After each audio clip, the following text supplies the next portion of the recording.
সুলতান ভাইয়ের ভয় নাই, সুলতান ভাইয়ের ভয় নাই। আপনারা কেন সুলতানকে গ্রেফতার করেছেন? ওনার অপরাধ কি? এখন আমাদের এই বিষয় নিয়ে কথা বলা নিষেধ আছে। স্যার, কি চার্জ আনা হয়েছে আপনার উপর? আপনার মতো একজন পলিটিক্যাল লিডারকে কেন গ্রেফতার করা হচ্ছে? আমি কখনো অন্যায় করিনি, ন্যায় করেছি।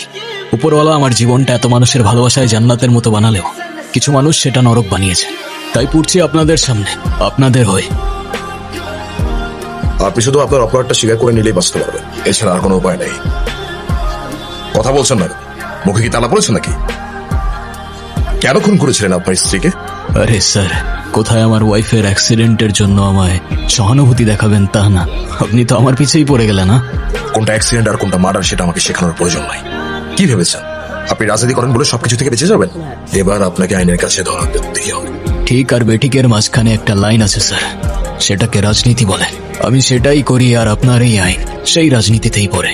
মানে কি বলতে চাচ্ছেন আপনি? একটা কাহিনী শুনবেন স্যার?